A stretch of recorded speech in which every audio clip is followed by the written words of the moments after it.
오늘 말씀은 마태복음 18장 1절로 6절 말씀입니다. 제가 가진 성경책으로는 신약성경 30쪽입니다. 그럼 봉독하겠습니다. 그때 제자들이 예수께 나와 이르되 천국에는 누가 큽니까? 예수께서 한 어린아이를 불러 그들 가운데 세우시고 이르시되 진실로 너희에게 이르노니 너희가 돌이켜 어린아이들과 같이 되지 아니하면 결탄코 천국에 들어가지 못하리라. 그러므로 누구든지 이 어린아이와 같이 자기를 낮추는 사람이 천국에서 큰 자니라. 또 누구든지 내 이름으로 이런 어린아이 하나를 영접하면 곧 나를 영접함이니 누구든지 나를 믿는 이 작은 자 중에 하나를 신속히 하면 차라리 연자 맷돌이 그 목에 달려서 깊은 바다에 빠뜨리는 것이 나으니라. 아멘. 여러분 평안하셨습니까?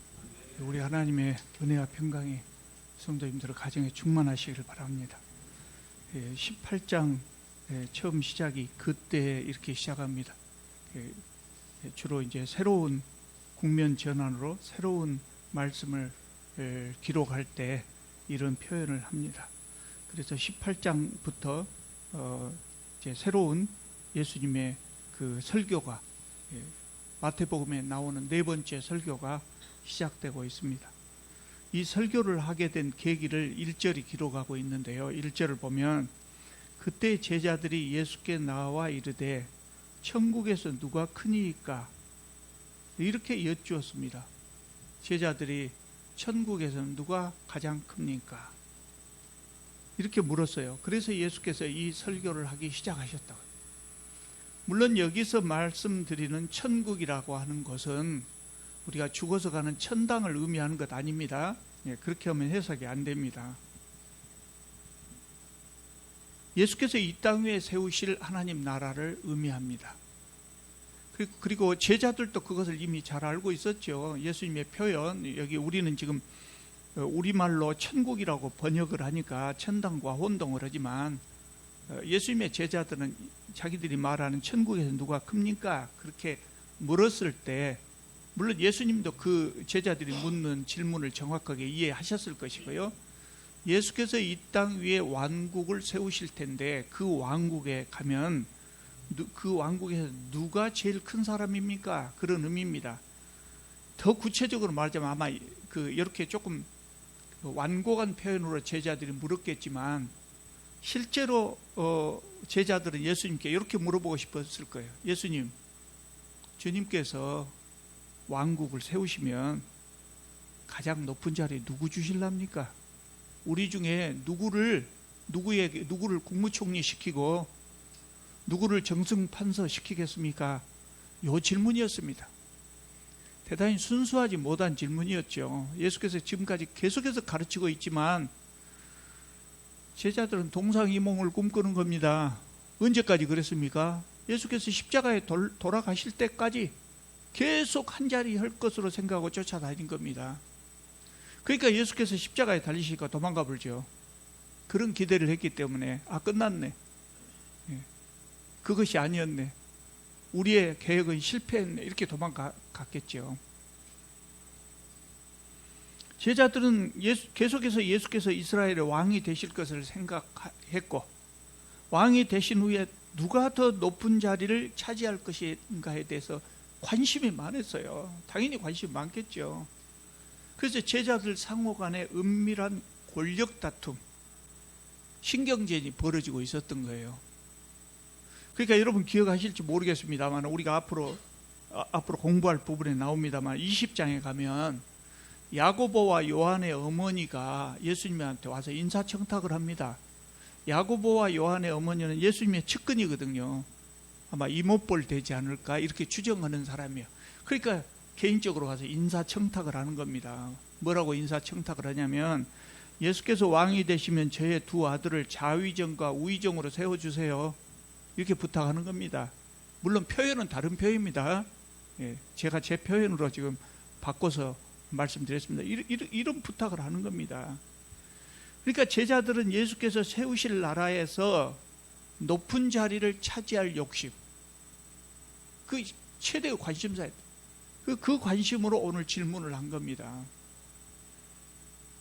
그러니까 2절을 보면 예수께서 한 어린아이들을 앞에 세우시고 말씀하셨다 그랬어요. 그냥 말씀하셔도 될 텐데 굳이 어린아이를 세우신 것은 왜 그랬을까? 그것은 우리가 별로 관심 없게 봐도 돼요. 그러나 저에게는 그것이 크게 다가왔어요. 얼마나 참 예수께서 실망을 하셨으면, 안타까우셨으면 아이를 딱 세우고 실물 교육을 하셨을까? 이놈들아, 내가 지금까지 수도 없이 많이 말을 했는데 아직도 내 마음을 모르냐? 안타까운 마음에 아이를 세우셨을까 몰라요. 그리고 3절에 보면 이렇게 말씀하십니다. 진실로 너희에게 이르노니 너희가 돌이켜 어린아이와 같이 되지 아니하면 결단코 천국에 들어가지 못하리라. 돌이켜. 이 돌이켜라는 단어가 저한테는 쿡 이렇게 들어오더라고요. 마음 돌려라. 마음 돌려라. 너희들 그런 생각으로는 천국에 들어갈 수 없대. 결단코 들어가지 못하네. 어린아이들과 같이 되지 아니하면 결단코 천국에 들어가지 못한다. 누가 크냐 적냐의 문제가, 천국에서 너희들은 지금 천국에 들어가는 것은 뭐 당연시하고 그 안에서 누가 크냐 적냐를 따지고 있는데, 그런 식으로 하면 어린아이와 같이 되지 아니하면 아예 천국에 들어갈 수도 없다. 정신 차려라. 그런 의미입니다. 얼마나 안타까우셨으면 어린아이를 앞에 놓고 결단코 마음을 돌이켜라. 돌이켜, 이런 단어를 쓰셨겠습니까? 이 말씀의 핵심은 어린아이와 같이 되는 것입니다. 어린아이와 같이 된다는 건 뭘까요? 우리 시대의 사고로 생각하면 이해가 안 가요. 특히 우리 젊은 사람들은 전혀 이해가 되지 않을 거예요. 얼른 보면 어린아이와 같이 된다, 그 말은 어린아이들의 성품을 닮아서 순진해야 된다, 이렇게 생각할 수 있어요. 그런 말은 아닙니다. 사실 어린아이가 순진하지도 않더라고요. 어린아이가 도덕적이지도 않고, 그러잖아요. 이제 막 태어나갖고 본능으로, 거의 본능에 의해서 행동하는 것이 많지. 아직 교육이 안 받았는데, 제가 우리 아들, 딸 키울 때는 그거 몰랐는데, 손주, 손녀 키워보니까 이제 확실히 인간이 뭐니까 확실하게 전혀 도덕적이지 않아요. 시기하고 질투하고 욕심 많고. 어린아이와 같이 아니하면, 그래서 이 말씀은 성품을 닮은 것은 아니겠죠. 그럼 뭘까요? 다행스럽게도 4절에서 그 의미를 추가로 설명해 주고 있어요. 4절에 보면 그러므로 누구든지 이 어린아이와 같이 자기를 낮추는 사람이 천국에서 큰 자 아니라. 자기를 낮춰야 한대요. 어디까지 낮춰요? 어린아이 같이. 낮추지 않으면 천국에, 어린아이 같이 낮추는 사람이 천국에서 큰 자다 그랬어요. 이 말도 좀 이해가 안 가죠. 어린아이가 겸손해서 자기를 낮춘다는 말이 아니에요. 어린아이가 겸손해서 자기를 쫙 이렇게 낮추는 것처럼 너희들도 그렇게 낮춰야 된다, 이 말이 아니에요. 그 말이 아니에요. 여러분, 어린아이 수준이 낮습니까? 어린아이의 사회적인 수준이 낮습니까? 우리 시대에는 이 말씀이 잘 이해가 안 가지요. 오히려 우리 시대의 어린아이들의 그 사회적인 그 위치라고 하는 것은 굉장히 존중받고 있어요. 각 가정에 가보면 왕처럼 존중받고 있지 않는가, 그런 생각이 들어요. 얘기가 왕이죠. 맛있는 거 있으면 얘기 먼저 준다고요. 그래서 우리는 이해하기가 어려운데, 예수님 시대의 어린아이들은 가장 낮은 계층이었어요. 가장 낮은 계층, 가장 대접받지 못하는 계층이었어요. 여자는 2등 시민이었고 어린아이들은 3등 시민이었어요. 그게 성인 남자만 정상적인 시민이었다고요. 그게 어린아이들은 사회적으로 아무 힘이 없어요. 모든 것들이 어른 중심이었고, 심지어 어린아이들은 사람으로 대접받지도 못했습니다. 진짜 그랬을까요?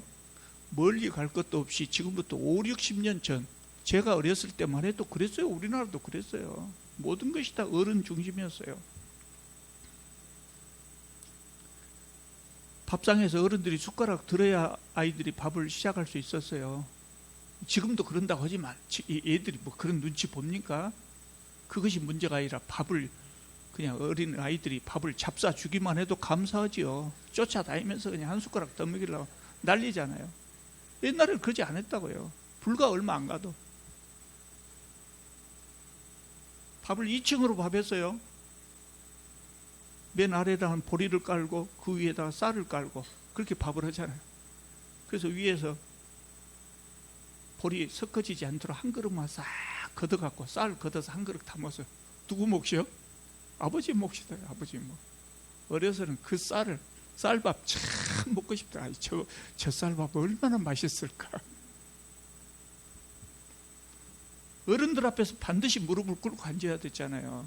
다리가 절절 저려도 무릎 꿇고 앉았어야 됐어요. 우리 또래 되는 아이 중에, 우리 동네 아이들 중에 돈이 없어서 학교 가지 못하고 모습처럼 일만 하는 아이들도 있었어요. 방정환 선생님 덕분에 어린이날이 제정되고 그래서 좀 덕을 봤지만 전에는 우리나라에서도 아이들이 사람 대접 받지 못했어요. 그렇게 오래 가지도 않았어도. 예수님 시대는 어쨌겠습니까? 훨씬 심했다고요. 심지어는 아이들이 부모에게 매를 맞다가 죽어도 부모가 법적 책임이 없어요. 아무 문제가 되지 않았어요. 부모는 자녀들에 대한 생사여탈권을 가지고 있었다고요. 그러니까 자녀는 아버지의 소유물에 불과했다 이 말이에요.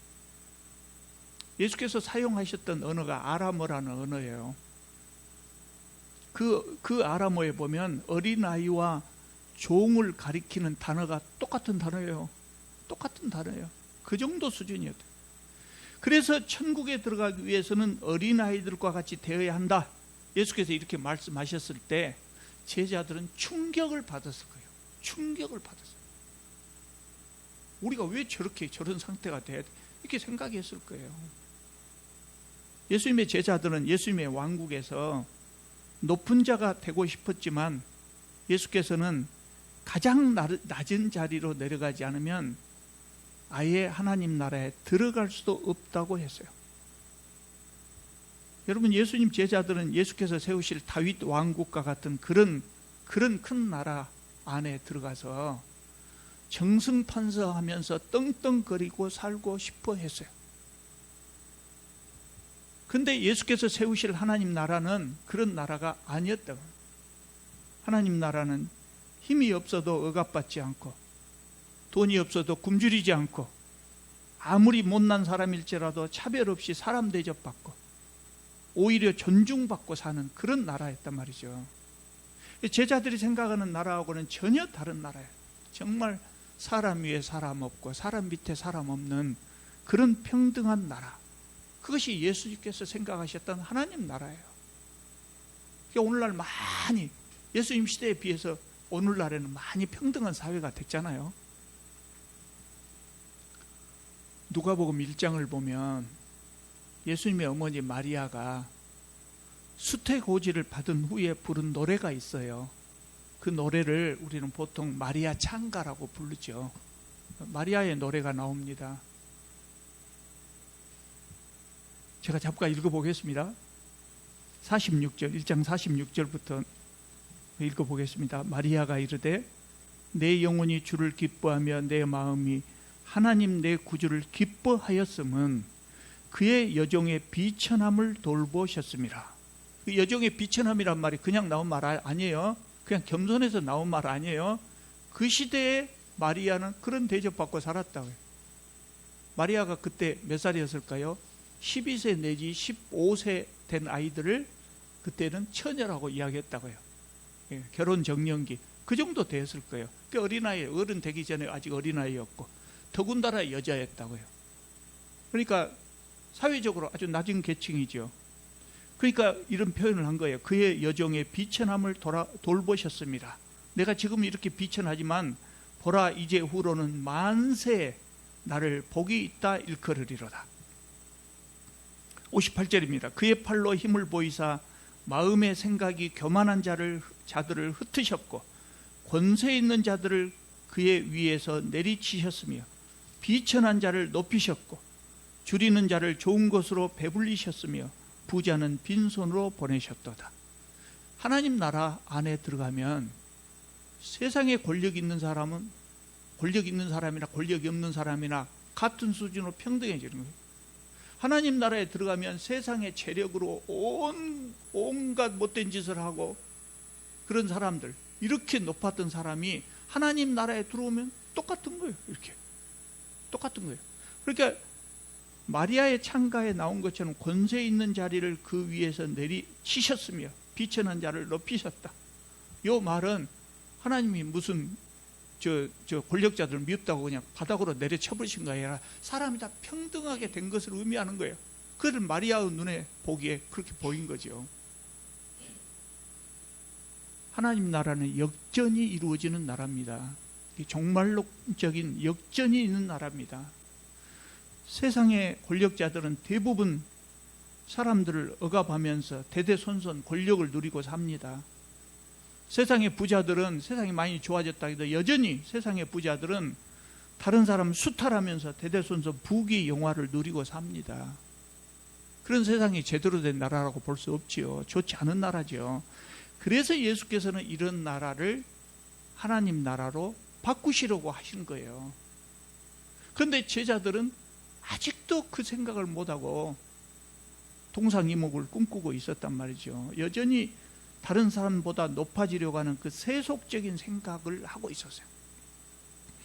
그렇게 세속적인 생각을 하고 있으면 하나님 나라에 들어갈 수가 없는 거죠. 들어갈 수가 없죠. 들어간다고 하더라도 행복할 수가 있겠습니까? 자기들은 예수님 따라 다녔으니까 하나님 나라에서 좀 대접받고 살 줄 알았더니 똑같아져 버렸다. 그럼 행복할 수 없겠죠. 제자들처럼 세속적인 생각을 가진 사람들이 하나님 나라에 들어가면 어떻게 될까요? 그런 사람들이 하나님 나라에 다 들어와 그대로 산다면 그것도 세속화 되겠지요. 그리고 다시 세속적인 세상으로 변하고 마는 거예요. 그래서 자기를 낮추는 자만이 하나님 나라에 들어갈 수 있다고 말씀하신 겁니다. 여러분, 오늘 우리 시대에도 마찬가지입니다. 우리 시대도 마찬가지입니다. 우리가 하나님 나라에 들어가기 위해서, 그리고 우리의 구원을 이루기 위해서는 낮은 자리로 내려가야 돼요. 낮다고 생각하는 사람은 내려갈 필요가 없습니다. 평등한 세상 되니까, 평등한 세상이니까. 그러나 내가 좀 평소에 목에 힘을 주고 살고 있다고 생각하는 사람은 그 풀어야 돼요. 목에 힘을 풀지 않으면 하나님 나라에 들어갈 수가 없어요. 하나님 나라는 그런 나라기 때문에요. 그런 나라기 때문에. 세상에 세속적인 세상처럼 힘 있고 돈 있는, 권력이든 재력이든 힘 있는 사람만 사람답게 사는 세상이 아니고, 하나님 나라는 모든 사람이 존중받고 사는 사회란 말이죠. 그게 하나님 나라예요. 교회는 세상의 어느 곳보다 하나님 나라가 먼저 이루어져야 합니다. 그렇지 않겠어요? 교회가 하나님 나라가 이루어지지 않는데 우리가 세상 속에 어떻게 하나님 나라를 이루어 살겠어요? 그래서 우리가 먼저 그 생각을 해야 된다. 철저히 낮아져. 할 수 있겠습니까? 대단히 어려운 일, 대단히 어려운 일이에요. 저한테도 이것이 굉장히 어려운 일이에요. 저는 본래 태어날 때부터 좋은 집안에, 재력과 권력을 가진 집안에 태어나지 않았지만 그래도 잘 안 돼요. 나도 올라가고 싶지요. 여러분 생각해 보세요. 교회 안에서 나보다 어린 사람이 먼저 장로가 됐어요. 괜찮아요? 장로 선거에서 나는 떨어졌는데 내가 전도해서 나보다 늦게 믿은 사람이 나보다 먼저 장로가 되어버렸어요. 기가 막히죠. 잠이 안 와버리죠. 사회적으로 나보다 못한 사람, 세상에 나가면 나하고 같이 마주 보지도 못할 사람이 나보다 먼저 장로가 되어버렸어요. 용납이 되겠습니까? 진심으로 그 사람을 장로로 인정하고 존중하고 그의 지도에 순종할 수 있겠습니까? 장로 임직 식을 때 우리 다 일어서서 저분이 장로가 되면 저분의 가르침에 순종하게 다 선서하잖아요. 왜 되겠습니까? 쉽지 않단 말이죠. 쉽지 않아요. 그래서 그것을 받아들이지 못하고 교회를 떠나는 사람들 많습니다. 하나님 나라를 떠나는 거예요. 다른 교회라도 가서 잘 다니면 좋지요. 근데 그 마음이 변합니까? 잘 안 변하지요. 그 교회 가서도 또 장로 선거에 떨어지면 이제 또 어디로 가겠습니까? 우리 교회에서도 장로 선거 때마다 부작용이 있었단 말이죠. 고민스러워요. 굉장히 고통스러워요. 그럴 때마다. 굉장히 고통스럽고, 제도를 이렇게도 바꾸고 저렇게도 바꿔봤지만 또 어떻게 좋은 방법이 없을까? 그냥 60세 이상은 전부 장로님이라고 불러볼까? 우리 교회에서는 그런 생각도 들어요. 이게 우리의 마음을 내려놓지 못하기 때문이에요. 여러분이 그런단 말이에요. 저도 그래요. 자존심, 몇 푼어치도 되지 않는 자존심을 우리가 내리기가 굉장히 어려워요. 그래서 안 된다. 그러면 교회만 하나님 나라가 안 된 것이 아니라 우선 내 자신이 행복하지 않아요. 내 자신이 마음이 불편하고 행복하지 않습니다. 하나님 나라의 질서는 세상의 질서와 다릅니다. 타락한 세상에서는 부자를 존중하고 권력자를 존중하지만 교회는 하나님 나라가 이루어져야 되기 때문에 교회에서는 그래서는 안 되죠. 그래서 교회에서는 시장이 교회에 나왔다고 할지라도 그 사람이 밖에서 시장이지 교회 안에서는 그냥 초신자예요. 조금 지나면 서리 집사 되겠죠. 그러다 보면 시청에서 청소부로 일하고 있는 사람이 먼저 장로 될 수 있어요. 당연히 먼저 믿은 사람이 장로가 되죠. 그것이 자연스럽게 받아들여져야 교회가 하나님 나라가 될 수 있는 겁니다.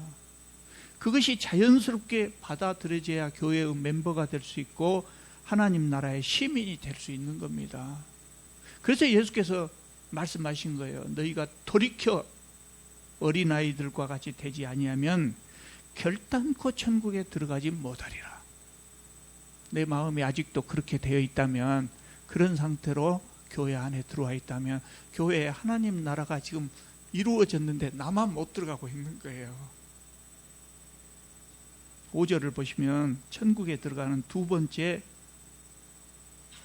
방법이 나왔어요. 두 번째 비결, 천국에 들어갈 수 있는 두 번째 비결. 또 누구든지 내 이름으로 이런 어린아이 하나를 영접하면 곧 나를 영접함이니 그랬어요. 천국에 들어갈 수 있는 자, 교회에서 지도자가 될 수 있는 자, 어떤 사람입니까? 어린아이를 영접할 줄 아는 사람입니다. 예수님 당시에 어린아이들은 사람 대접 못 받았어요.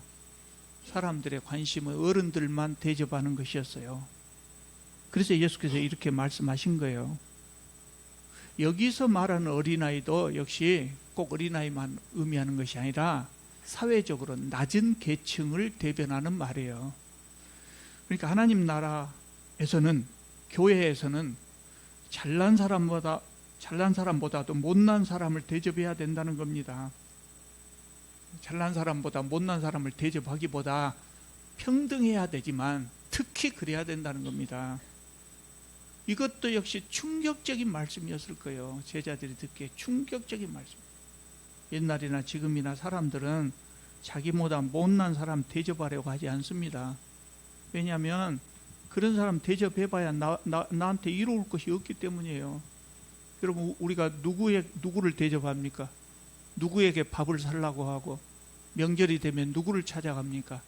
대부분의 경우에 나보다 높은 사람 찾아가고, 나보다 권력이 큰 사람 찾아가고, 나보다 잘난 사람을 대접합니다. 그래야 내가 덕을 볼 수 있기 때문이죠. 나보다 못한 사람 대접하면 내가 얻을 것이 없어요. 나보다 가난한 사람에게 밥을 사면 그것으로 끝나요. 그 사람은 나를 밥을 사지 못해요. 가난하기 때문에. 나보다 권력이 적은 사람 대접해봤자 내가 어려울 때 그 사람이 나를 도울 수가 없어요. 힘이 없으니까. 그래서 우리는 항상 높은 것을 쳐다보고 사는 거죠. 예수님의 말씀은 나보다 못한 사람을 대접하는 것이 가치 있는 행위라는 거예요. 다 그렇게 하지 않으니까 그것이 가치 있는 행위예요. 나보다 못한 사람을 대접하면 그 사람은 내게 갚지 못해요. 갚지 못해요. 내가 대접한 대로 그 사람도 나에게 갚아줘 갖고 내가 대접한 것보다 더 많은 것을 얻었다 그러면 그것은 하나님께 복받을 행위는 아니에요. 왜냐하면 내 목표는 이루었잖아요. 내가 대접한 대로 더 받아 그 목표는 이루었어요. 하나님 앞에 복받을 행위는 아니에요. 근데 가난한 자를 대접하면 그 사람은 나에게 갚지를 못해요. 그래서 하나님이 대신 갚아주신다고요. 나보다 가난한 사람을 나보다 못한 사람을 대접하면 꼭 물질적인 것만이 아니라 그런 사람들을 대접하면 그 사람이 나에게 갚지 못하기 때문에 하나님께서 갚아주신다고요. 그 제 이야기가 아니에요. 성경의 말씀이에요. 대표적으로 한 구절만 보면 잠언 19장 17절에 여러 번 말씀드린 소개한 그 말씀입니다마는 가난한 자를 불쌍히 여기는 것은 여호와께 꿔드리는 것이니 그 선행을 갚아주시리라 그랬어요. 복 받으려면 가난한 사람들을 자꾸 대접해야 된다는 말이죠. 근데 예수께서는 여기서 한 걸음 더 나가셨어요. 더 나가셔가지고 그런 작은 자들을 예수님 본인과 동일시했어요. 그 사람들을 대접한 것은 곧 나를 대접한 것이다. 그렇게 오늘 본문이 말씀하시고 계셔요. 부자나 사회적인 지위가 높은 사람들이 교회에 등록하면 목사들이 좋아한답니다. 목사들이 좋아해요. 목사들끼리 모여서 우리 교회는 에쿠스 타는 거물이 몇 명이다. 서로 자랑한다 그래요. 그러지 않겠어요? 에쿠스 이제 요새는 에쿠스가 의미가 없지만 다 좋은 차 타고 다니니까 에쿠스가 상징하는 것이 있잖아요. 교회 거물들 부자들이 모여오면 목사가 든든하지요.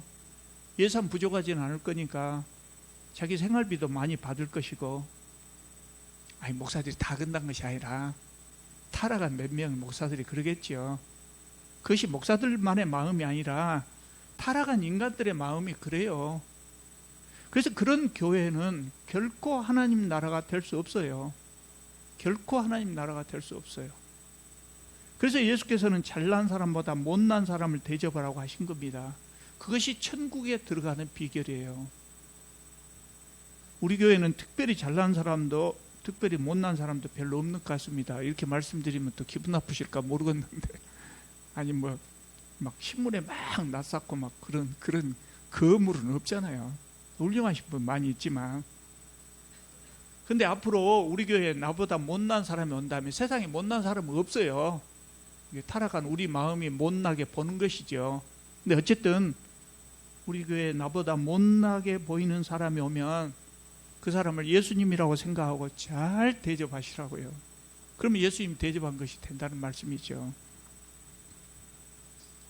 자, 이제 마지막으로 6절을 보겠습니다. 예수께서 한 걸음 더 나아가서 말씀하시기를, 누구든지 나를 믿는 이 작은 자 중 하나를 실족하게 하면 차라리 연자 맷돌을 그 목에 달려서 깊은 바다에 빠뜨려지는 것이 나으니라. 그래서 실족해 한다는 것은 믿음을 버리게 만드는 것을 말합니다. 그러니까 하나님 나라 안에서 교회 안에서 네가 돕냐 내가 돕느냐 이렇게 세력을 벌린다든가 세력 다툼을 벌린다든가 세속적인 권력이 있고 세속적인 재력이 있다고 교회 안에서 힘없는 자 가난한 자를 무시하면, 또 그렇게 함으로 인해서 작은 자 하나라도 마음을 상하게 해서 교회를 떠나게 하면 연자맷돌 달고 물에 그냥 빠뜨려지는 것이 낫다는 거예요. 낫다는 거예요. 무서운 말씀이죠. 그런데 예수님 시대에 그런 일이 실제로 비일비재하게 일어났거든요. 당시 종교 지도자들은 그 시대에 참 작은 자들, 천한 자들이라고 생각된 사람들을 돕는 것이 아니고 죄인으로 취급하고 무시했어요. 성전 근처에 오지도 못하게 했어요. 그래서 예수께서 그걸 안타깝게 여기시고 이렇게 말씀하신 겁니다. 오늘날에는 절대 그런 일이 없어야겠죠. 스스로 못났다고 생각한 사람이 아무데도 의지할 곳이 없어서 하나님 의지하려고 교회에 왔더니 교회에서조차도 업신여깁을 받는다면 그 사람 어디로 가겠어요? 여러분 혹시 교회도 돈 있어야 다니겠대? 그 말 들어보신 적 있어요? 나 가끔 그런 말 들어봤어요. 교회도 돈 있어야 다니겠대. 하니까 사람 대접도 못 받대. 그러면 그 교회는 교회로서 끝난 거예요. 예수께서 베드로의 반석 같은 믿음 위에 내 교회를 세우시겠다고 했는데 그런 교회는 예수님이 내 교회라고 안 하신다. 물론 그 사람이 오해해서 그럴 수도 있겠지만, 그렇다면 상관없지만, 어떤 사람이 교회에 들어갔더니 세상에서 권력자들이 역시 교회에서 행세하고 있고 세상의 부자들이 교회에서 대접받고 있다면 그 교회는 하나님 나라가 더 이상 될 수 없다. 예수께서 내 교회라고 하지도 않는다. 근데 기독교의 역사상 이런 일이 얼마나 많이 일어났습니까? 요새 그런 것은 말할 것도 없고 큰 것만 이야기한다 해도 미국 교회에서 흑인들이 예배당에 들어가 백인들이 다니는 교회에 못 들어갔어요. 못 들어갔어요. 지금부터 100여 년 전에 우리 조선 말기에 예배당이 세워졌을 때 양반들이 우리는 상민들하고 다르기 때문에 우리에게 앞자리 주라. 앞자리는 우리가 앉겠다 그랬어요. 선교사가 그 안 됩니다. 교회 안에서는 높고 낮음이 없습니다. 그랬더니 자기들끼리 싹 나가고 예배당을 다시 지었어요. 교회를 새로 만들었어요. 그런 일들이 기독교 역사상 수도 없이 많이 일어났어요. 우리 교회는 절대 그러면 안 되겠죠. 노숙자가 오면 대접하시겠습니까? 차마 나가라고 할 사람은 없을 거예요. 근데 반갑게 맞아서 옆에 가가지고 성경 찬송도 찾아주고 예배 끝나면 모시고 가가지고 식당에 가서 식사도 좀 하고 그럴 수 있겠죠. 예수 믿으면 복 받습니다. 그럴 때는 아멘 안 해도 되는데 이럴 때는 아멘 해야 돼요. 이게 정답이 아멘 해야 돼요. 근데 쉽지 않아요. 그 전에요. 우리 이사 오기 전에 저쪽에 있을 때 노숙자가 한 사람이 가끔 왔거든요. 배고프다 해서 내가 2만 원을 줬더니 염치 없이 계속 오는 겁니다. 2만 원 기대하고. 근데요 2m 이내로 가까이 갈 수가 없어요. 얼마나 냄새가 난가 몰라요. 근데 그런 사람들을 모시고 가서 같이 식사하실 수 있겠습니까? 그렇게 해야 된다는 거예요. 식사할 뿐만 아니라 그런 사람이 옆에 왔어요. 나 밥 먹고 있는데 옆에 왔어요. 밥이 들어가겠습니까? 안 들어가겠습니까? 악취가 얼마나 심한가 몰라요. 근데 얼굴 표정이 변하면 그 사람을 넘어지게 해요. 내 얼굴 표정이 변하면 이 사람이 나 싫어하네. 교회 갔더니 나 싫어하네. 그러고 가불면 연자맷돌 이야기가 나올 수가 있단 말이에요. 얼마나 부담스러워요. 그 사람이 딱 옆에 와도 그냥 밥 먹기 싫어 죽겠지만 꼭 참고 한 그릇을 다 드셔야 천국에 들어갈 수 있다 이 말이에요. 천국에 들어간다는 말은 다른 말이 아니에요. 표정 변하지 않고 혹시 마음 상할까 봐. 여러분 이것뿐만 아니라요. 지금 우리 교회에 천한 사람이 어디가 있겠습니까마는 사실은 서로 다른 입장을 가진 분들이 있어요. 그렇잖아요. 서로 다른. 그럴 때 우리는 나와 입장이 다른 사람을 잘 이해하지 못한 경우가 있어요. 그래서 그 사람 마음을 상하게 하는 경우가 있어요. 이것도 그렇게 좋은 것이 아니단 말이에요. 지가 마음이 상했어? 지 잘못이지. 그것은 지가 이겨내야지. 그러면 안 된다 그 말이에요. 그러면 안 돼. 상대방의 마음을 헤아려주고 미리서 좀 헤아려주고 그리고 그 사람이 못난 사람도 아니고 불쌍한 사람도 아니지만 나하고 이 입장이 좀 다른 경우가 교회 안에 많이 있을 수 있잖아요. 우리 처지가 각각 다를 수 있잖아요. 돈이 많다고 해도 마음이 여린 사람들도 있고요. 그럴 때 그 마음도 살펴서 나로 인해서 내 태도로 인해서 마음 상하지 않게 해주는 것이 중요하다고요. 근데 그런 사람들이 나 이제 이 교회 못 다니겠구만 안 나와버려. 그럼 얼마나 안타까워요. 실족케 하는 자는 차라리 연자맷돌이 그 목에 달려서 깊은 바다에 빠뜨리는 것이 나으니라 이렇게 예수께서 말씀하셨는데 남을 실족케 한 사람은 진짜 죽으라는 말씀 아닙니다. 진짜 죽으라는 말씀이 아니고 그것이 얼마나 잘못된 일인가라는 것을 강조하기 위해서 하신 말씀이에요. 그러니까 혹시 남을 실족케 하신 분이라고 해서 죽지 마시고 그냥 하나님 앞에 회개하고 또 그 사람 찾아가서 좀 미안하다, 내가 생각하지 못했다, 그렇게 하면 됩니다. 이렇게 강조하기 위해서 이렇게 말씀하신 거예요. 어떤 그 부흥사가 저 어렸을 때 설교를 할 때 그런 이야기를 하더라고요. 요 지금 6절밖에 안 읽었습니다만 좀 밑에 들어가면 또 무슨 말이 나옵니까? 내 손이 범죄하거든 손을 잘라버려라, 발이 범죄하거든 발을 잘라버려라, 손 하나 없이 천국에 들어간 것이 더 낫다, 그 말씀이 나오거든요. 그 말씀도 진짜 자르라는 말씀이겠어요? 그렇게 심각하다는 말씀. 그런데 그것을 적용하고 진짜 잘라본 사람이 있었대요.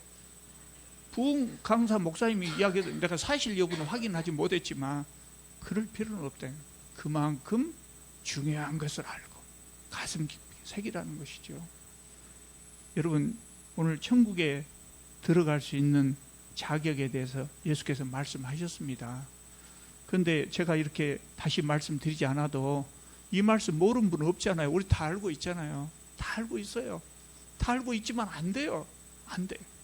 정말 안 돼요. 이게 해야 되거든요. 그렇게 하면 우리 교회 오신 분마다 와, 여기가 천국이네, 그럴 거예요. 우리 열심히 노력해도 잘 안 되잖아요.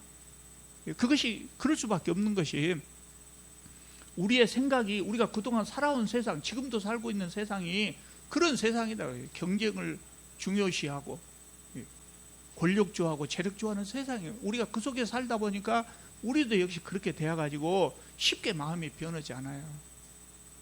그럼 어쩔 겁니까? 그래도 우리는 해야 되지 않겠어요? 해야죠. 뭐 어쩔 겁니까? 다 알고 있는 이야기지만 오늘 다시 한번 가슴에 새기고 할 수 있는 데까지 한번 해보십시다. 될 때까지 한번 해보십시다. 기도드리겠습니다. 거룩하신 우리 하나님, 참 주님 앞에 참 부끄러운 저희들입니다. 하나님 나라에 들어가기에 적합하지 않는 저희들입니다. 오늘 말씀을 읽으면서 이 말씀 가슴에 새기고 다시 한번 열심히 이 말씀대로 살아보려고 합니다. 주님 도와주시옵소서. 우리 교회에 하나님 나라가 기필코 이루어지게 하여 주옵소서. 우리 모두가 그 나라 안에 들어가서 행복한 천국 시민의 삶을 살 수 있게 하여 주시옵소서. 예수님의 이름으로 기도드립니다. 아멘.